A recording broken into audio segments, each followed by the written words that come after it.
হ্যাঁ, এবার তার একটা ওই রিউমেটিক টেন্ডেন্সি আছে, মানে অনেকদিন থেকে রিউমেটিক টেন্ডেন্সিতে ভুগছে, প্রচন্ড কষ্ট পাচ্ছে। হ্যাঁ, খুব সম্ভবত আর্থ্রাইটিস হবে। হ্যাঁ, তাই এখনো ব্লাড টেস্ট করেছে, নানা রকম টেস্ট করেছে, করে টোরে অ্যালোপ্যাথি যেটা হয় সেটা আর্থ্রাইটিসের যন্ত্রণাগুলো 2-4টে ট্যাবলেট খেলে কমে যায়, আবার হয়, আবার কমে, দীর্ঘ 8-10 বছর যাবত এইভাবে চলছে। তা এখনকার ঘটনাটা হচ্ছে যে ওরা তো দেয় পেন কিলার, অ্যালোপ্যাথি ডাক্তাররা পেন কিলার দেয়। পেন কিলার দিলে কি হয়, দীর্ঘদিন পেন কিলার খেলে তার কিডনির 12টা বেজে যায়, কিডনি ড্যামেজ হয়ে যায়, তখন ক্রিয়েটিন বেড়ে যায়। স্বাভাবিকভাবে এটা সে 8-10 বছর যাবত ভুগছে।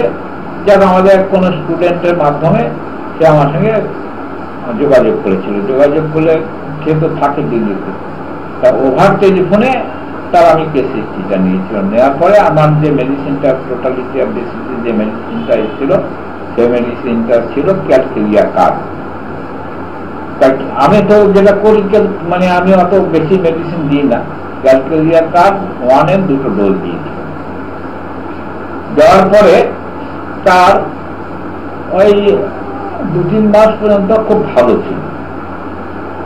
ভালো থাকার পরে এবার 3-4 মাস বাদে আমাকে ফোন করেছে, ডাক্তারবাবু আমি তো আপনার ওই ওষুধটা খেয়ে ভালোই ছিলাম, তা এখন আমার তো আবার একটু যন্ত্রণা হচ্ছে, তা আমি ব্লাড টেস্ট করেছিলাম, আমার সিআরপিসিটা বেড়ে গেছে। আপনি অত কিছু আমি বলতে পারবো না, আপনি আমাকে একটা সিআরপিসি ওষুধ লিখে পাঠান। আপনি এটা আমার কথাটা বুঝতে পারছেন কিনা জানি না, যারা হোমিওপ্যাথি চর্চা করছে, নারায়ণবাবু বা আলিম সাহেব, তাদের উদ্দেশ্যে বা গৌতমবাবু আছেন কিনা আমি জানি না। তা আমাদের কি এরকম কোনো ওষুধ আছে যে সিআরপিসিটা কমে যাবে এই ওষুধটা খেলে? আপনারা কি বলেন? লক্ষণবাবু প্র্যাকটিস করেন, লক্ষণবাবু বলুন তো, আমাদের কোনো ওষুধ আছে হোমিওপ্যাথি, এরকম কোনো ওষুধ আছে যে ওষুধটা খেলে তার যে রক্তের যে সিআরপিসি ওটা কমে যাবে, এরকম কোনো ওষুধ আছে?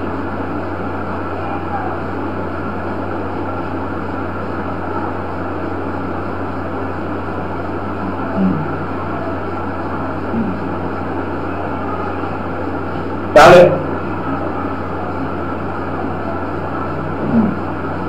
এবার ভদ্রলোক কিন্তু আমাকে বলছে যে আমার কোনো কিছু দরকার নেই, অত কথা বলতে পারবো না, অত হিস্ট্রি আপনাকে অত হিস্ট্রি দিতে পারবো না, আমাকে সিআরপিসি যাতে কমে সেরকম ওষুধ দিন, একটা ওষুধ পাঠিয়ে দিন লিখে, আমি দিল্লি থেকে কিনে দেবো। তাই হলো যে আপনি আমার দয়া করে আমাকে আমার সঙ্গে ফোনে কথা বলবেন না, যোগাযোগ করবেন না। আপনাকে আমি বারবার বলেছি, homeopath is the patient not disease, totality of symptoms এর বেসিসে আমাদের চিকিৎসাটা হয়। সেই টোটালিটি বেসিসে যদি আপনার ঠিক ঠিক লক্ষণ পাই, আপনার সিআরপিসি কেন, আপনার ক্যান্সারও যদি হয়, যত বড় লিভার পচে গলে গেল হোমিওপ্যাথিতে ছাড়।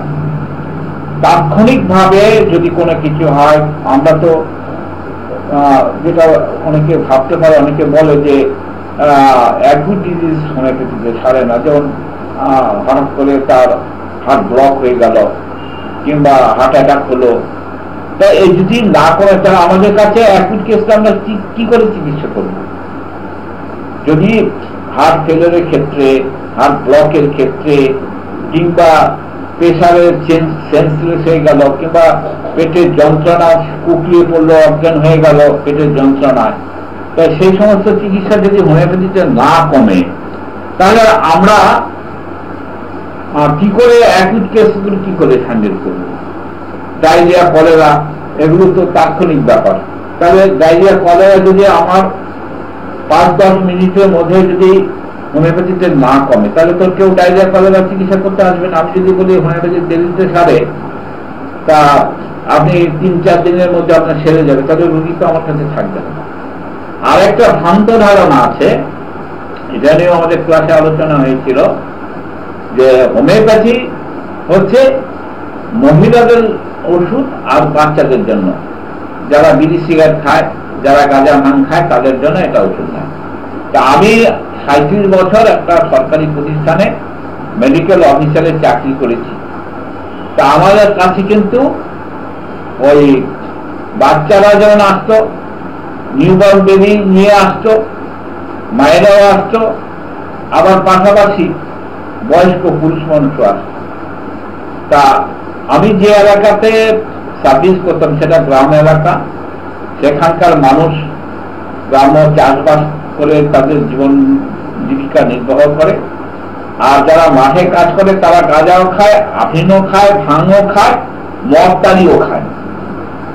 হ্যাঁ, সুতরাং যারা নেশা করে তাদের হোমিওপ্যাথি ওষুধ কাজ হবে না, এই কথা যদি বলি তাহলে আমরা কি করে চিকিৎসাটা করি? তাহলে আমরা কি শুধু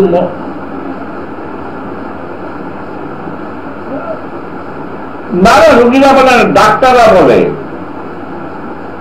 ডাক্তার এই সমস্ত হোমিওপ্যাথি শব্দটা করছে হোমিওপ্যাথি ডাক্তাররা।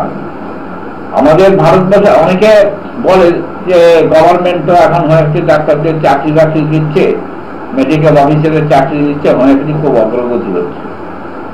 তা আমি মনে করি যে হোমিওপ্যাথি অগ্রগতি নয়, হোমিওপ্যাথি শব্দ হচ্ছে। হোমিওপ্যাথি খুব তাড়াতাড়ি মানে কি বলবো গঙ্গা প্রাপ্তি ঘটবে। কাদের জন্য? হোমিওপ্যাথি ডাক্তারদের জন্য। কেন গঙ্গা প্রাপ্তি ঘটবে? হোমিওপ্যাথি ডেভেলপ কিছু হয়নি। হোমিওপ্যাথি যেটা হচ্ছে গঙ্গা প্রাপ্তির আয়োজনটা হচ্ছে, অর্থাৎ হোমিওপ্যাথির নামে অহোমিওপ্যাথি প্র্যাকটিসটা হচ্ছে, অহোমিওপ্যাথি। এবং এই অহোমিওপ্যাথি চিকিৎসাটা আমাদের পশ্চিমবঙ্গে, বিশেষ করে কলকাতায় কিছু লব্ধ প্রতিষ্ঠ ডাক্তারবাবুরা করছেন। আমি নাম করে বলছি, আপনার এলগিন রোডে একজন বিখ্যাত ডাক্তার আছে, তার মানে বংশানুক্রমে তারা ডাক্তার, পি ব্যানার্জি, তার ফ্যামিলি সবাই ডাক্তার।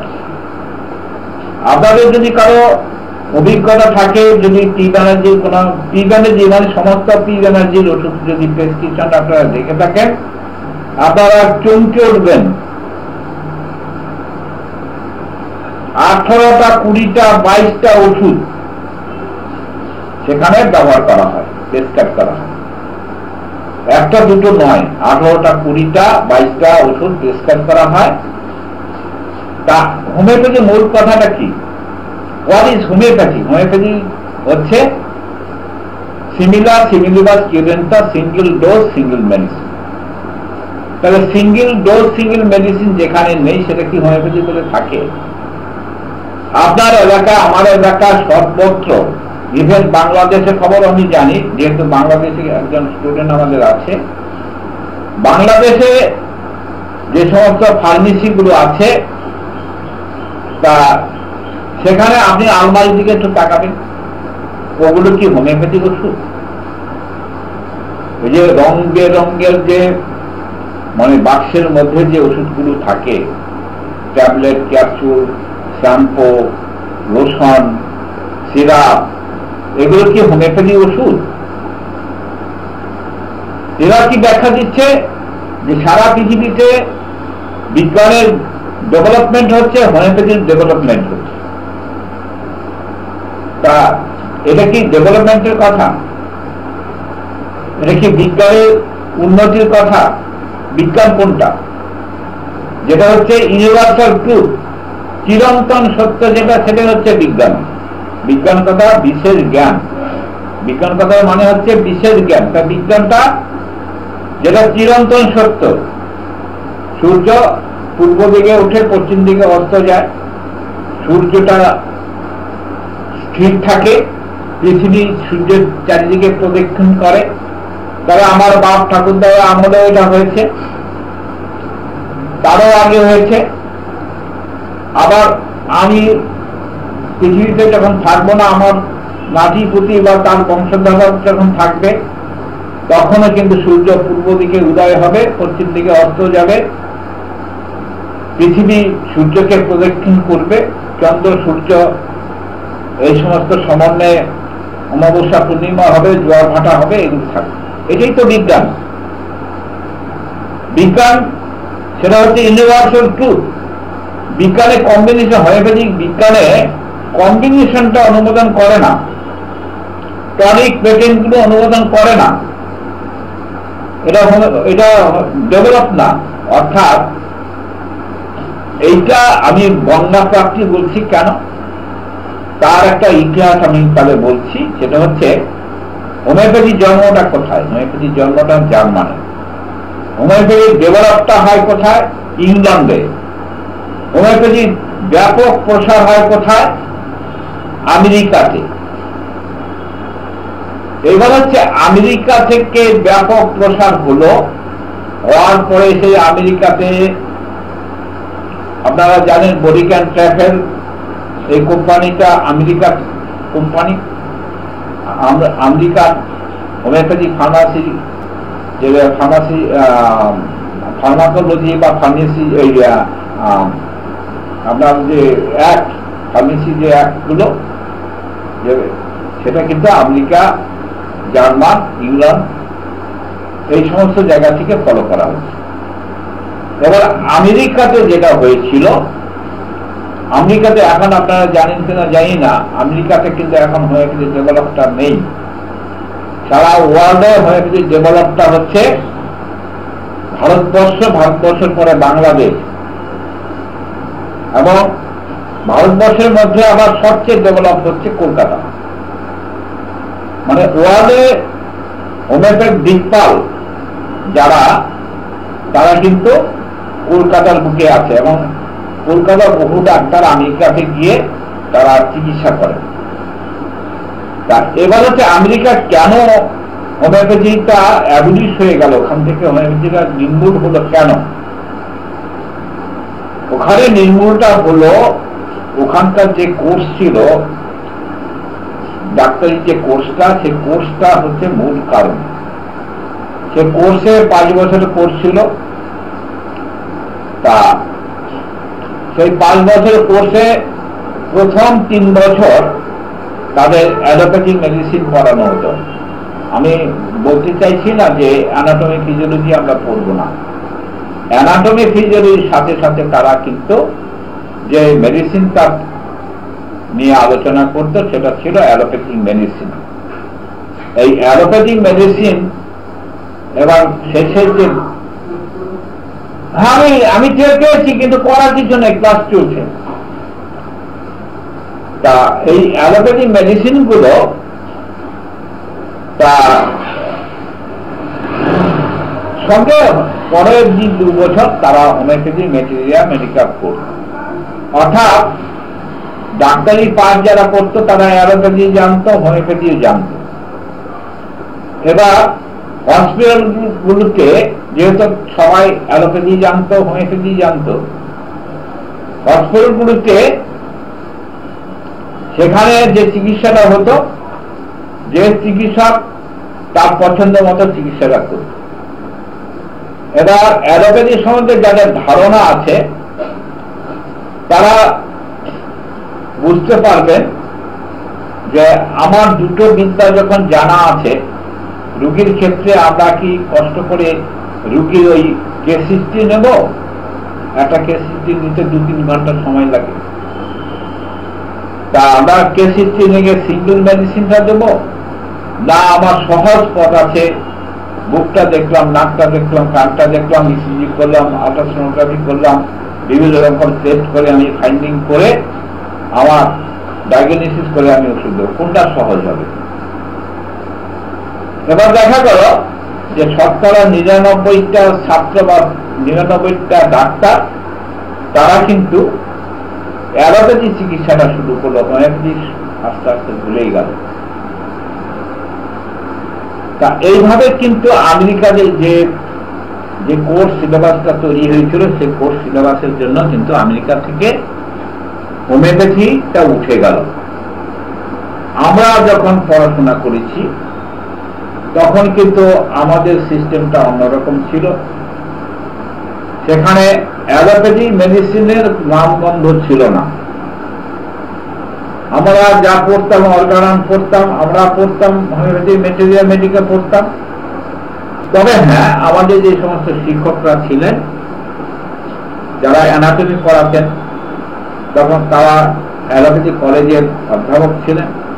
যারা ফিজিওলজি পড়াতেন অ্যালোপ্যাথিক কলেজের অধ্যাপক ছিলেন। যারা গাইনোকোলজি পড়াতেন বা আমরা যে বইপত্র পড়তাম সেগুলো এমবিবিএস কোর্সের বই পড়তাম। আমরা ট্রাইজেল প্র্যাকটিস অফ মেডিসিন পড়েছি। তা এইরকম ভাবে আমরা পড়েছি, কিন্তু আমাদের যারা হোমিওপ্যাথি পড়াতো, অর্গানন যারা পড়াতো, তারা কিন্তু পিওরলি হোমিওপ্যাথ ছিল।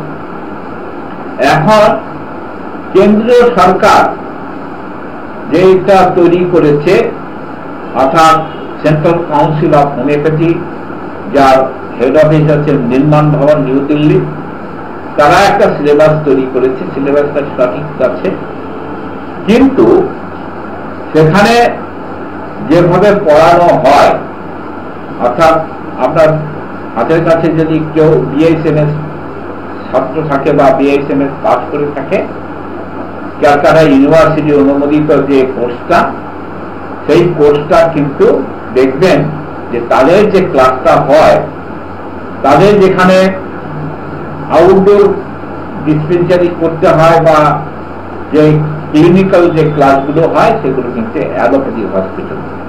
ন্যাচারালি তাদের হোমিওপ্যাথি পড়ানো হয়, এই অ্যালোপ্যাথি ড্রাগ পড়ানো হয় না, কিন্তু অ্যালোপ্যাথি সমাজে তাদের একটা ঝোঁক থেকে যায়। তা আর যেটা বলতে চাইছিলাম যে আপনারা সমস্ত ভারতবর্ষের যত রকম হোমিওপ্যাথি ফার্মেসি আছে, বাংলাদেশে যত হোমিওপ্যাথি ফার্মেসি আছে, সেগুলোর দিকে একটু তাকিয়ে দেখুন। সেখানে কিন্তু হোমিওপ্যাথি ওষুধের উপস্থিতি খুবই কম। অর্থাৎ পটেন্টাইজ মেডিসিন যেগুলো আমরা ব্যবহার করে থাকি হোমিওপ্যাথিতে, সেই ওষুধের উপস্থিতি কম। এবং যারা পাশ করে বেরিয়ে, সেই কোয়ার ডাক্তারই হোক বা পাশ করে বেরিয়ে কোয়ালিফাইড ডাক্তার হোক, তারা যখন চেম্বার করে তখন কিছু রিপ্রেজেন্টেটিভ গিয়ে তাদের বলে যে আপনি এই পেটেন্টটা ব্যবহার করবেন, এটা 40% আপনি ডিসকাউন্ট পাবেন, এটা 60% ডিসকাউন্ট পাবেন, এটা 50% ডিসকাউন্ট পাবেন। আপনি কি করলেন? আপনি দেখলেন যে এটা সহজ পথ, তাহলে এখানে আমি বেশি মাত্রায় ডিসকাউন্ট পাচ্ছি, সুতরাং এইটাই ব্যবহার করি। আর রোগীরা তো অত জানে না যে কোনটা হোমিওপ্যাথি, কোনটা অ্যালোপ্যাথি, কোনটা মিশ্রপ্যাথি, কোনটা চোরাপ্যাথি। তারা চায় যেটা, সেটা হচ্ছে আরোগ্য, রিলিফ। এবং তারা কিন্তু আরোগ্য বলতে আমরা যেটা বুঝি আইডিয়াল কিওর, সেই কথাটাও তারা বোঝে না। তারা যেটা বোঝে সেটা হচ্ছে রিলিফ, আমার রোগ যন্ত্রণা হয়েছে, রিলিফ। তা এই করে করে হোমিওপ্যাথি যে পিওর যে হোমিওপ্যাথি, সেই পিউরিটি থেকে তারা সরে যাচ্ছে, চলে যাচ্ছে চোরাপ্যাথির দিকে, মিশ্রপ্যাথির দিকে। আরো একটা সুবিধা হয়ে গেছে কিছু কোম্পানির, তার মধ্যে একটা জার্মান কোম্পানি আছে, নাম্বারিং করা কিছু ওষুধ আছে। সেই নাম্বারিং করা ওষুধ দিয়ে তারা করে কি, অর্থাৎ এই রোগের এই নাম্বার, 1 নম্বর এই রোগ, 2 নম্বর এই রোগ, 3 নম্বর এই রোগ, অর্থাৎ মানে চিকিৎসাটাকে আরো ইজি করে দিল। তা এই করে তো আর তারা হোমিওপ্যাথি শিখতে পারবে না। তা হোমিওপ্যাথি হচ্ছে একটা কঠিন সাবজেক্ট। আমি বারবার বলেছি যে কয়েক ঘন্টা গভীরভাবে পড়াশোনা করলে একজন ভালো অ্যালোপ্যাথ ডাক্তার হওয়া যায়, সেই স্ট্যান্ডার্ডে একজন হোমিওপ্যাথি ডাক্তার হতে গেলে তার চেয়ে 100 গুণ বেশি পড়াশোনা করতে হবে।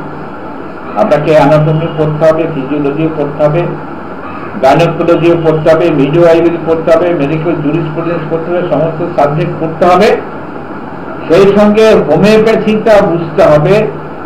হোমিওপ্যাথিটা কিভাবে বুঝবেন? হোমিও ফিলোসফির উপর বেস করে অর্গানন অফ মেডিসিনকে মাথায় রেখে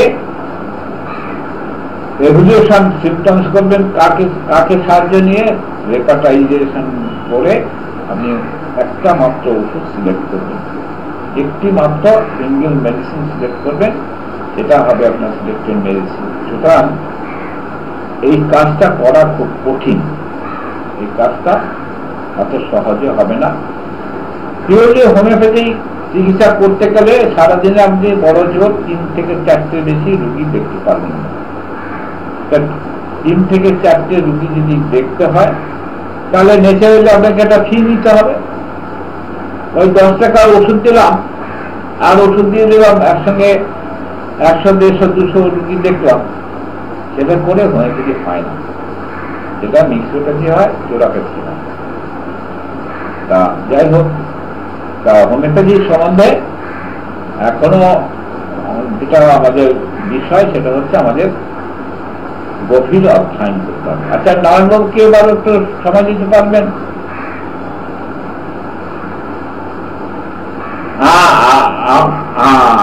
সমীর